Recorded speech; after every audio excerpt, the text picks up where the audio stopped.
Praise the lord. యేసయ్య నామములో మీకు శుభములు కలుగునుగాక. ఈ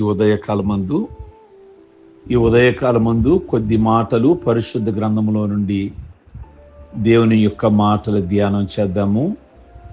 యెషయా గ్రంథము 37వ అధ్యాయము 33వ వచనం నుండి 38వ వచనం వరకు కొన్ని మాటలు అక్కడ వ్రాయబడ్డాయి. బహు ఆశీర్వాదకరమైన మాటలు ఉన్నాయి అక్కడ. 35వ వచనంలో, నా నిమిత్తమును నా సేవకుడైన దావీదు నిమిత్తమును నేను ఈ పట్టణమును కాపాడి రక్షించెదను అనే మాటలు మనకు కనబడుతూ ఉన్నాయి. దేవుడైన యెహోవా ఈ మాటలు పలుకుచూ ఉన్నారు. నా నిమిత్తము అనగా ఆ ఘనమైన దేవుని నామము నిమిత్తము ఆ పట్టణము కాపాడబడును. అంటే సహజమే, దేవుడి కోసం పట్టణాన్ని కాపాడడం అనేది సహజం. కానీ దేవుని నిమిత్తము, దావీదు నిమిత్తము, దావీదును బట్టి అనే మాట వ్రాయబడి ఆ మాటను గమనించాలి. దావీదును బట్టి అనే మాట బహు గంభీరమైనది. దావీదును దేవుడును మా ఇద్దరిని బట్టి ఆ పట్టణమును కాపాడుతాను అన్నాడు. అసలు విషయం ఏంటంటే, యెషయా గ్రంథం 37వ అధ్యాయం 1 నుండి చూస్తే రాజైన హిజ్కియా దినములలో జరిగిన సందర్భం అది. హిజ్కియా అనగా దేవుని బిడ్డ, ప్రభువుని ఎరిగిన రాజు, యోధా దేశమును పాలిస్తూ ఉన్నాడు. అలాగే అష్షూరు రాజు రబ్షాకే, అంటే ప్రభువుని ఎరగని అన్యుల దేశం అష్షూరు దేశం. వాళ్ళ రాజు రబ్షా పలికిన మాటలు విని నాయకులందరూ కూడా గోని పట్టలు కట్టుకొని మందిరానికి పోయి హెచ్చుగా ప్రార్థన చేస్తున్నారు. రబ్షా అని అన్యుడైన రాజు హిజ్కియాను ఉద్దేశించి, దేవుడిని ఉద్దేశించి, దేవుని ప్రజలను ఉద్దేశించి అతి హేళనగా మాట్లాడాడు. 8వ వచనంలో గమనిస్తే, అష్షూరు రాజు ఒక లేఖను పంపించాడు. శత్రువు తన పైకి యుద్ధములకు వస్తున్నాడు అనే ఆ మాటలు అందులో రాయబడ్డాయి. ఆ యొక్క మాటలు దేవుని సన్నిధిలో పెద్దగా చదివి దేవునికి మొరపెడుతున్నారు. దేవుని సన్నిధిలో హిజ్కియా గాని, దేవుని బిడలు గాని, అతను ఏమైతే లేఖ రాశాడో, ఉత్తరం రాశాడో అది దేవుని సన్నిధిలో పెట్టి ప్రార్థన చేస్తున్నారు. యెరూషలేము శత్రువు చేతికి అప్పగించబడదని చెప్పి నీవు నమ్ముకున్న దేవుని చేత మోసపోకము. అతను అన్న మాటలు, నీ దేవుడి మీద ఆధారపడి నీవు మోసం చేసుకుంటావేమో చూడు. అష్షూరు రాజు సకల దేశాలను నశింపజేశాం, నువ్వు మాత్రం తప్పించుకుంటావా? ఇటువంటి మాటలు విని హిజ్కియా చాలా దిగులు పడ్డాడు. 37వ అధ్యాయం 20వ వచనంలో, యెహోవా లోకమందున నీవే, నిజముగా నీవే అద్వితీయ దేవుడైన యెహోవా, సమస్త జనులు తెలుసుకున్నట్లు అతడు సెనహరేబు చేతిలో నుండి తప్పించుము అని ప్రార్థన చేశాడు. అతడు పంపిన ఉత్తరమును తెచ్చి అధికారుల ముందు పరిచి చదివించి దేవునికి ప్రార్థన చేశాడు. అప్పుడు దేవుడు యెషయా ద్వారా ఈ సమాచారం పంపాడు. దేవుడే జోక్యం చేసుకున్నాడు ఈ విషయంలో. ఒక టైములో యెరూషలేం వారి మీదకి రబ్షా అనగా అష్షూరు రాజు సెనహరేబు, వాళ్ళ సైన్యాధిపతి రబ్షా వాళ్ళు పంపిన ఉత్తరం ఏంటంటే, మా చేతుల్లో నుండి మిమ్మల్ని ఎవరు రక్షిస్తారు? మీ దేవుడైన యెహోవా రక్షిస్తాడా? మీ రాజైన హిజ్కియా రక్షిస్తాడా? మీ ప్రజలు రక్షిస్తారా? నేను ఎన్ని దేశాల మీదకి వెళ్ళానో తెలుసా? ఎన్ని దేశాలని నేను జయించానో తెలుసా? ఆఫ్టర్ ఆల్ మీరందరూ కూడా అని చాలా చిన్నబోయే విధంగా అతను ఒక ఉత్తరం రాసి పంపిస్తే హిజ్కియా దేవుని సన్నిధిలో ప్రార్థన చేస్తూ అన్నాడు. ఈ ఉదయకాలం ముందు జ్ఞాపకం చేసుకోండి, దేవుని ప్రజలైన వాళ్ళు ఈరోజు ఆపదలో ఉన్నారు కనుక వాళ్ళు ప్రార్థన చేస్తూ అన్నారు. హిజ్కియా ముఖ్యంగా రాజు అయ్యుండి కూడా కాస్త కలవరానికి లోనయ్యి దేవుని సన్నిధిలో ప్రార్థిస్తున్నాడు. 37వ అధ్యాయము 32వ వచనం యెషయా గ్రంథంలో. ప్రియ దేవుని బిడ్డలారా, సెనహరేబు మీ పట్టణంలోనికి రాడు. దేవుడు మాట్లాడుతున్నాడు హిజ్కియాతో. వచ్చిన త్రోవనే తిరిగి వెళ్తాడు. నా నిమిత్తమును నా సేవకుడైన దావీదు నిమిత్తమును ఈ పట్టణమును కాపాడి రక్షిస్తాను అని చెప్తున్నాడు. అంత మాత్రమే కాదు, యెహోవా దూత వచ్చి అష్షూరు దండుపేటలోని 185,000 మందిని చంపింది. హిజ్కియా చేసిన ప్రార్థన దేవుడు అంగీకరించాడు. దేవునికి స్తోత్రం కలుగునుగాక. ప్రియ దేవుని బిడ్డలారా, దేవుడు ప్రార్థన విన్నాడు.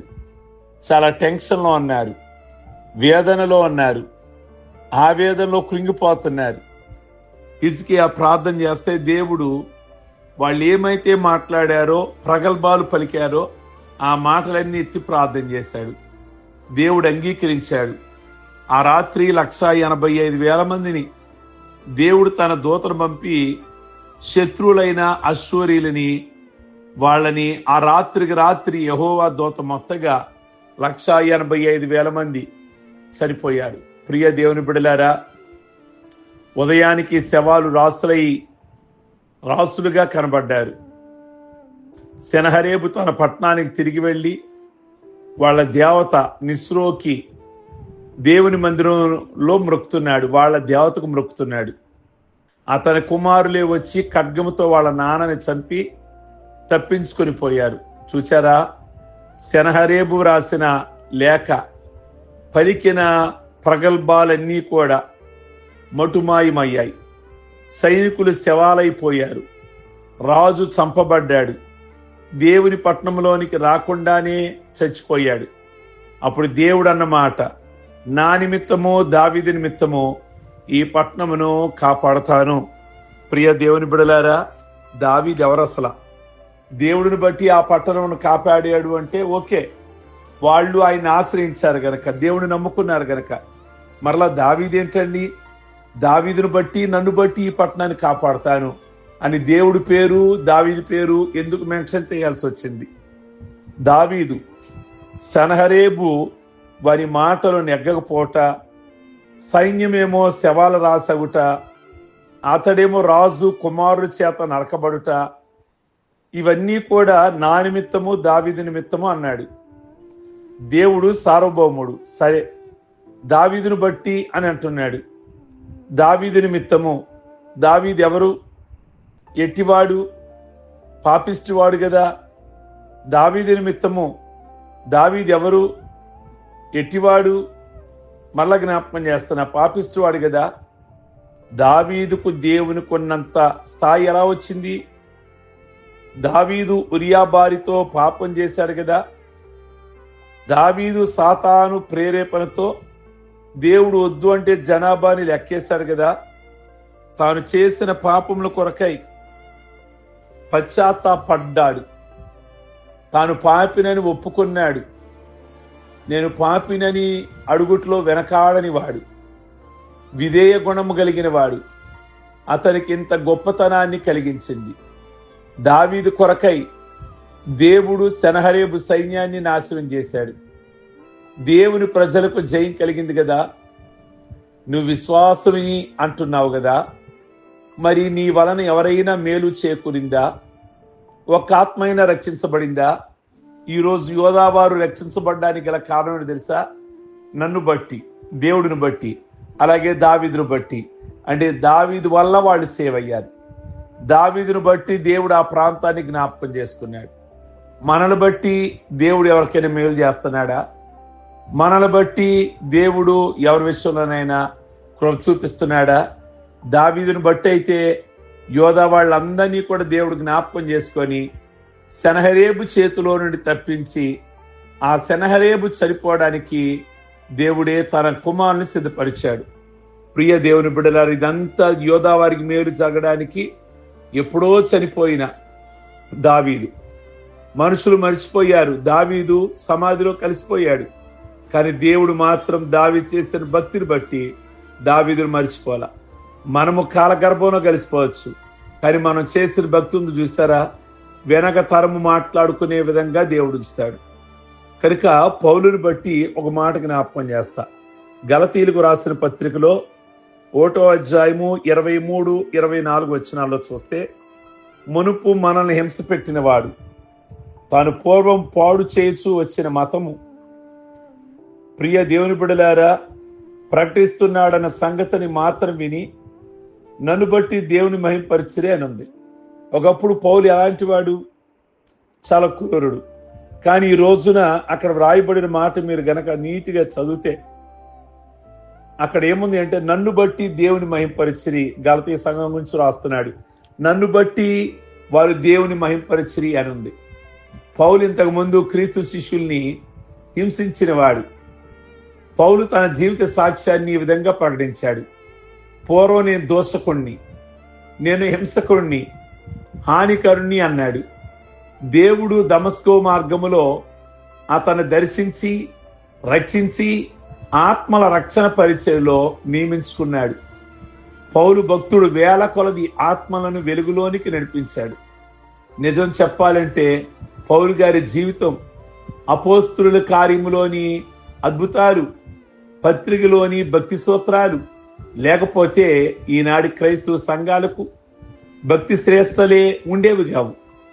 అనగా పౌలు గారిని బట్టి ఆనాడు సంఘాలకి, ఈనాటి విశ్వాస బృందాలకి భక్తిదారులు దొరికాయి, సంఘ క్రమాలు దొరికి విశ్వాసుల క్రమంలో సాగడానికి తోడ్పడుతున్నాయి. మరి మన సంగతి ఏమిటి? నీ ద్వారా ఒక్క ఆత్మైనా వెలుగులోకి వచ్చారా? పౌలుని బట్టి ఎందరో వెలుగులోకి వచ్చారు. పౌలుని బట్టి ఆ గలతీ సంఘం దేవుని స్తుతించారు. నిన్ను బట్టి ఎవరైనా దేవుని స్తుతిస్తున్నారా? నన్ను బట్టి ఎవరైనా దేవుని స్తుతిస్తున్నారా? నిన్ను బట్టి ఎవరికైనా లాభం కలిగిందా సంఘంలో? నిన్ను బట్టి ఎవరైనా దేవుడి సన్నిధిలో బలపరచబడ్డారా? దావీదును బట్టి దేవుడు ఆ ప్రజలకు మేలు చేశాడు. పౌలుని బట్టి ఆ సంఘానికి దేవుడు మేలు చేశాడు. మరి నిన్ను బట్టి ఎంతమందికి దేవుడు మేలు చేస్తున్నాడు? కనుక ఈ ఉదయకాలం ముందు ప్రార్థించుకుందాం. సర్వశక్తి కలిగిన తండ్రి, అషూర్ రాజు సెనహరేబు సైన్యాధిపతి రబ్షా వాళ్ళు మాట్లాడిన మాటలు, వాళ్ళ ప్రగల్భాలు, ఇశ్రాయేలీలు ఎంత, వాళ్ళ దేవుడు ఎంత, వాళ్ళ రాజు హిజ్కియా అంత వాళ్ళని బెంబేలు తెచ్చేశారు మాటలతో. కానీ హిజ్కియా ఆ మాటలన్నీ ఎత్తి మీ సన్నిధిలో ప్రార్థన చేస్తే హిజ్కియాకు వాగ్దానం చేశారు, నీ పూర్వకాలం ముందు జీవించిన దావీదును బట్టి మీ కుటుంబాలకు మేలు, మీ యొక్క ప్రజలకు మేలు. దావీదును బట్టి నేను అన్యులతో నేను యుద్ధం ఆడతాను సెనహరేబుతో అని మాట్లాడి ఆ రాత్రి 185,000 మంది ఫిలిష్తీయులు, ఆ అశ్షూరీయులు సరిపోవడానికి కారణమైంది. కనుక పౌలుని బట్టి గలతీ సంఘానికి జ్ఞాపకం చేసుకున్నారు. మా భక్తిని బట్టి ఇతరులకు మేలుకరంగా ఉంచండి. మా ప్రార్థన, మా విశ్వాసము, మా జీవిత వైఖరిని బట్టి ఇతరులకి, కుటుంబ సభ్యులకి మేలుకరంగా ఉంచమని ప్రార్థన చేస్తున్నాం తండ్రి. దావీదును బట్టి, పౌలును బట్టి వారికి మేలు చేశారు. ఈరోజు పెళ్లి రోజులు, పుట్టినరోజులు, రక్షణ పొందిన రోజులు చేసుకుంటున్న బిడ్డలందరినీ దీవించండి, ఆస్వాదించండి. ప్రతి విధమైన మేలుతో నింపమని యేసు పరిశుద్ధ నామములు అడుగుచున్నాం తండ్రి. ఆమేన్. God bless you. ఈ వర్తమానం మీకు దీవెనకరంగా ఉంటే మరి ఇతరులకి షేర్ చేయండి. అలాగే లైక్ బటన్ నొక్కండి. అలాగే కామెంట్ బాక్స్లో మీ అభిప్రాయాన్ని వ్యక్తం చేయండి. మిమ్మల్ని బట్టి ఇతరులకు మేలు కలగాలి. Okay, God bless you.